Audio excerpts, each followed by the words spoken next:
Hello' everyone, good morning. Jinaz kitchen and ব্লগছলৈ পুনৰবাৰ আপোনালোক সকলোকে স্বাগতম জনাইছোঁ। আশা কৰোঁ আপোনালোক সকলোৱে নিশ্চয় ভালে আছে, আমিও ভালে আছোঁ।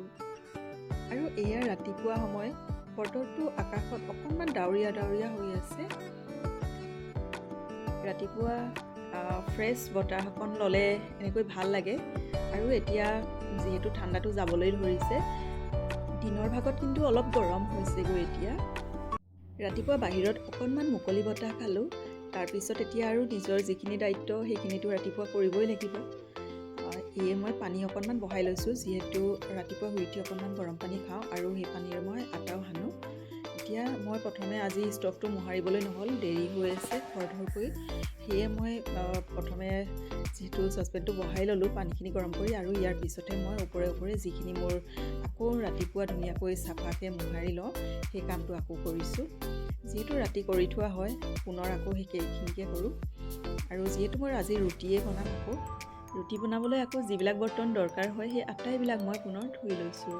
আগত ধোৱা থাকিলেও কিন্তু যিহেতু কিৰা মকৰা এইবিলাকতো বগাই থাকে, সেইকাৰণে মানে একো দেখা নাপালেও মনত অকণমান শান্তি লাগে। আৰু সেয়ে ইফালে মোৰ পানী গৰম হৈ গৈছে, আৰু যিহেতু মোৰ ঘিউ বটলটো সেইটো অলপ তলত লাগি গৈছিলে, মানে শেষ হ'বলৈ হ'লগৈ আৰু সেইকাৰণে মই গৰম পানী যিটো বহাই থৈছোঁ চচপেন তাৰ ওপৰতে দি দিছোঁ, অকণমান গৰম হৈ যাতে গলি বাকীবিলাকো ওলাই আহে।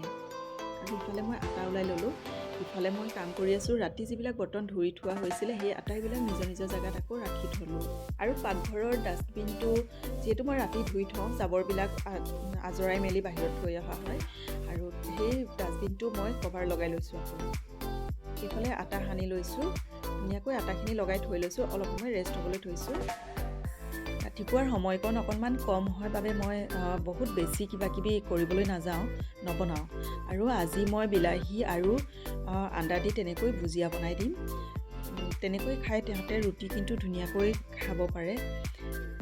পিছে আজিৰ এই ভিডিঅ'টো কিন্তু কোনো ৰেচিপি ভিডিঅ' নহয়, আপোনালোকৰ আগত শ্বেয়াৰ কৰিছোঁ মই মোৰ ৰাতিপুৱাৰ যিখিনি ডিউটি, সকলোখিনি কাম যিহেতু মই অকলে কৰিব লগা হয়, আটাই কামবিলাক কৰি কেনেকৈ মই 9 বজাৰ আগতে ৰেডি হৈ ওলাই যাব পাৰোঁ, সেইখিনিকে মই আপোনালোকৰ আগত শ্বেয়াৰ কৰিম বুলি আজি ভিডিঅ'টো ৰাতিপুৱাই মানে ভাবি ল'লোঁ আৰু কৰিছোঁ। আৰু আপোনালোকে ভিডিঅ'টো শেষলৈকে চাই থাকিব।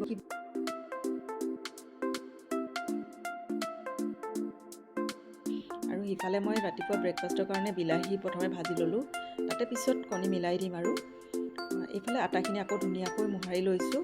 এইখিনি মিলাই লোৱাৰ পিছতে আটা বলকেইটা বনাই ল'লোঁ। আৰু লগতে ইফালে তৰকাৰীখনো মই চাই আছোঁ বাৰে বাৰে, নহ'লে জ্বলি যাব নহয়। আৰু যিহেতু ঘিউ বটলটোত ঘিউ কমি গৈছিলে, মই আৰু এটা বটল এনেকৈ উলিয়াই ল'লোঁ, অলপ ঘিউ গলাই লৈছোঁ এতিয়া। আৰু ইফালে দেখিছেনে খুব খৰধৰকৈ কৰিছোঁ, কিন্তু ৰুটি বনাইছোঁ। যিহেতু জোচ ৰেডি হৈ ৰৈ আছে। স্কুলৰ টাইমিংটো যিহেতু ৰাতিপুৱা সোনকালে যায়, তাহাঁতে 7:30লৈকে দুইজনে ওলাই যায়। কিন্তু ৰিচু যিহেতু ওচৰতে আছে, সি অকণমান 5 মিনিট লেটকৈ গ'লেও হয়। সি এতিয়ালৈকে ৰেডি হোৱা নাই কমপ্লিট, আৰু জোচ ৰেডি হৈ বহি আছে। যিহেতু মই ৰুটি প্ৰথমে জচকহে দি লওঁ, খৰধৰকৈ কৰিব লগা হয়, নহ'লে তাহাঁতে নোখোৱাকৈ যাবলৈ বিচাৰে। গতিকে মই দেৰি নকৰি আৰু প্ৰথমে যেনেকৈ এখন এখনকৈ হ'লেও মানে তাহাঁতক দি লওঁ। কেতিয়াবা সোনকালে হয়, একেলগে উলিয়াই দিওঁ। আৰু ইফালে দেখিছেনে মই কেৰাহীৰ পৰা গৰমে গৰমে কাঢ়ি লৈছোঁ। ইফালে জচক মই এখন ৰুটি প্ৰথমে দি লৈছোঁ, আৰু ইফালে হৈ আছে, পিছত দিম। আৰু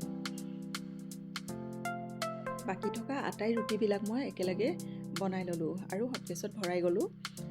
যিহেতু হাজবেণ্ড শুই উঠা নাই, তেওঁ দেৰিকৈ উঠিব। আৰু ইফালে দেখিছেনে জচৰ কাৰণে মই হৰলিক্স বনাই দিছোঁ। আৰু ৰাতিপুৱা সময়কণ যে খুব দৌৰা দৌৰিকৈ নাচি থাকিব লগা হয়, মানে ইফালৰ পৰা এবাৰ সিফালৰ পৰা এবাৰ, মানে তাহাঁতক যোগাৰ দিওঁতে ইটো বস্তু বিচাৰি দিওঁ, সিটো বিচাৰি দিওঁ। আৰু মই যদি ইফালে সিফালে চাই নিদিওঁ, নহ'লে তাহাঁতৰ লেট হৈ যাব। আৰু ইফালে মই ৰিচুৰ কাৰণেও ওলাই দিছোঁ, হৰলিক্স বনালোঁ। আৰু দুইজনে যিহেতু যাবলৈ ৰেডি হৈছেগৈ, আৰু তাহাঁতৰ খোৱাখিনি দি মই ইফালে তাহাঁতৰ বেডবিলাক চাফা কৰি দিছোঁ। আৰু নিজে যিহেতু কৰিবলৈ ৰাতিপুৱা, আজিকালি ঠাণ্ডা বতৰ যিহেতু তাহাঁতৰ অলপ সময় দেৰি হয়, গতিকে তাহাঁতে মানে শুই উঠাটো দেৰি হয়, যিহেতু তাহাঁতে আকৌ চাফা নকৰে। আৰু ইফালে জচৰ বিচনাখন প্ৰথমে মই চাফা কৰি লৈছোঁ।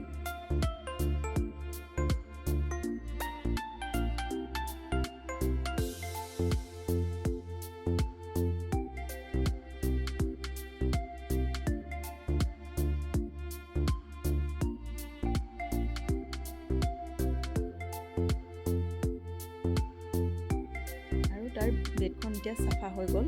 ইয়াৰ পিছতে তাৰ ৰুমত যে কি চুৱেটাৰ পেণ্ট কাপোৰ গোটেইবিলাক জমা কৰি থয়, ইমানেই কাপোৰ জমা কৰি থয় নহয়, আনি ৰুমতে পেলাই চেয়াৰতে পূৰা ভৰাই থৈ দিয়ে। আৰু সেই আটাইবিলাক মই আকৌ জাপি নিজৰ জেগাত থ'বলৈ নিওঁ। ইফালে তাৰ যি বুক চেল্ফখন আছে তাতো মানে খুব লেতেৰা কৰি থৈছে, সেইখনো চাফা কৰিব লগা হয়। আৰু ইফালে তাৰ কাপোৰ কানি লৈ ওলাই গ'লোঁ। আৰু এইফালে ৰিচাৰ্ডো যাবলৈ ওলাইছে। এইফালে মই ৰিচাৰ্ডৰ বিচনাখন চাফা কৰিবলৈ আহিলোঁ। আমি যিহেতু আঁঠুৱা লগাওঁ দেই, আঁঠুৱা নলগালে কিন্তু ইয়াৰ মহৰ দপদপনি যিহে নহয়, একেবাৰে উৰাই লৈ যাওঁ যেন হয়। সেয়ে সকলোৱে আমি আঁঠুৱা লগাই শুওঁ। জচি আছে যিহেতু তেওঁৰ গাড়ী আহে, গাড়ীতে যায়। ৰিচাৰ্ডৰ ওচৰতে স্কুল যিহেতু সি অকণমান টমটমতহে যায়, আহোঁতে কিন্তু খোজকাঢ়ি আহে। বহুত বেছি দূৰো নহয়, খোজকাঢ়িলে খুব বেছি মানে 7-8 মিনিটছমানহে লাগিব। আৰু সি ওলাই গৈছে, তাৰ টমটমৰ কাৰণে পইচা লৈছে, তাতে জমা কৰি থওঁ কইনছ, আৰু সেইবিলাকে সি লৈ টমটমত দিবৰ কাৰণে যায়। আৰু ইয়াত দেখিছেনে তাৰ বেডখনো মই চাফা কৰি ল'লোঁ ধুনীয়াকৈ। তাৰপিছত ৰিচাৰ্ডৰ কিন্তু টেবলত বুকছবিলাক ইফাল সিফাল হৈ থাকে, তাৰ বুকছবিলাকহে চাফা কৰিব লগা হয়। কাপোৰ কানি দুয়োজনে একদম যেনে তেনে যধে মধে পেলাই থৈ গুচি যায় পিন্ধা কাপোৰবিলাক। আৰু তাৰ টেবলত যে এক্সটেনশ্যন কৰ্ড পূৰা ভৰি থাকে, মোবাইলৰ চাৰ্জাৰ লেপটপ আটাইবিলাক লগাই থোৱা থাকে, কাৰণ সি সেই আটাইবিলাকৰ পৰা মানে পঢ়িবলৈ হেল্প হয়, সেইকাৰণে সি আটাইবিলাক যোগাৰ লৈ লয়। আৰু তাৰ ৰুমটো মই চাফা কৰি লৈছোঁ। বস্তুবোৰ ইফাল সিফাল যে খুচুৰিকৈ থৈ দিয়ে, আৰু এই টাইমখিনি যে মোৰ কাৰণে একেবাৰে কম হয়গৈ। কিন্তু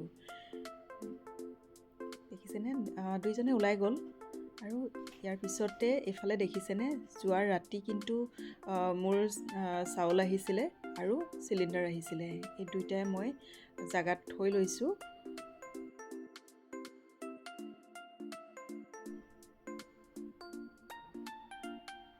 আৰু এতিয়া মই বাহিৰৰ ৰুমৰ যিটো চিটিং এৰিয়া আছে, সেই এৰিয়াৰ পৰা যিমানবিলাক তাহাঁতে চেণ্ডেল য'তে যেনেকৈ পায় তেনেকৈ খুলি থৈ যায়, সেইবিলাকো আঁতৰাই লৈছোঁ। আৰু এইফালে যিমানবিলাক মোৰ অন্য চোফাবিলাক আছে সেইবিলাকো মই ঝাৰি কৰি লৈছোঁ, পূৰা ঝাৰি মেলি চাফা কৰি ল'লোঁ। ধূলিবোৰ যি লাগি থাকে আৰু সেই আটাইখিনি চাফা কৰি লৈছোঁ। আৰু তাৰপিছতে কিন্তু মই ৰুটি বনোৱা হোৱাৰ পিছতে ভাত আৰু দাইল সিফালে বহাই থৈ আহিছিলোঁ কুকাৰতে। এতিয়া পিছত অকল তৰকাৰী এখনহে বনাম, যিহেতু বহুত বেছিকৈ বনাবলৈ সময়কণ নহয়গৈ, গতিকে নবনাওঁ। আৰু এখন তৰকাৰী দাল আৰু ভাত তেনেকৈ মই বনাওঁ। মাজতে লাগিলে তেহঁতে আৰু অমলেট বনাই খায়, যদি তৰকাৰী ভাল নাথাকে। জচেটো প্ৰায়ে নাখায় চব্জি, গতিকে সি আহি আৰু অমলেট এটা কৰিহে খায়। আৰু এইফালে দেখিছেনে মই আটাইবোৰ আকৌ ধূলিবিলাক অলপকৈ মোহাৰি দিছোঁ, মানে ৰেগুলাৰ যিহেতু চাফা কৰা হয়, সেইবাবে বহুত বেছিকৈ ধূলি একো নাথাকেই। মই এনেই অকল শুকান কাপোৰেৰে মোহাৰিহে দিছোঁ। ইয়াৰ পিছতে মই প্ৰথমে জচৰ ৰুমটো ঝাৰু লগাই লৈছোঁ। ঝাৰু আটাইকেইটা ৰুমে লগালোঁ। আমাৰ কিন্তু বেডৰুমটো মই এতিয়া লগোৱা নাই, যিহেতু অলপ পিছত হাজবেণ্ড যেতিয়া উঠিব তেতিয়াহে মই লগাম। তেওঁ শুই আছে, গতিকে শুই থাকিলে মই ঝাৰু নলগাওঁ। গতিকে এতিয়া বাকী ৰুমকেইটা মই ঝাৰু লগাই লৈছোঁ আৰু পৰ্চা লগাই লওঁ।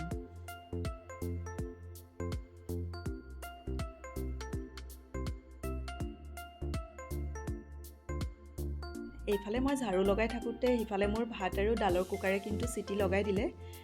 ভাতডাল হৈ গৈছে, অলপ পিছতে মই ডালখিনিও ফ্ৰাই কৰি লৈছোঁ। তাৰপিছতে চব্জি এখনো বনাইছোঁ আৰু আন্দা বইল কৰি লৈছোঁ। আজি বহুত বেছিকৈ একো বনোৱা নাই, কাৰণ ৰাতিপুৱা সময়কণ নহয়গৈ। আৰু মই যিবিলাক জাবৰ আছিলে এই জাবৰবিলাক আকৌ উলিয়াই দিলোঁ। আৰু এইফালে দেখিছেনে ইমানখিনি কৰাৰ পিছতে মই হাজবেণ্ডো যিহেতু উঠিলে, ৰুমটো চাফা কৰিলোঁ। তাৰপিছতে মই নিজে গা চা ধুই ৰেডি হৈ ওলাই গ'লোঁ, আৰু মোৰ টিফিনো মই বান্ধি লৈছোঁ। মই যিহেতু ৰাতিপুৱা একাপ খালী চাহ খাইছিলোঁ, চাহকাপ খাই মই এনেকৈ গৈছোঁ, দুপৰীয়াৰ কাৰণে টিফিন লৈ গৈছোঁ।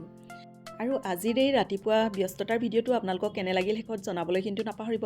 যদি ভাল লাগিলে প্লিজ লাইক কৰিব, কমেণ্ট কৰিব আৰু শ্বেয়াৰ কৰিবলৈ নাপাহৰিব। আজিলৈ তেন্তে আহোঁ, পুনৰ লগ পাম মই মোৰ অন্য এটা ভিডিঅ'ত। Bye bye, thank U.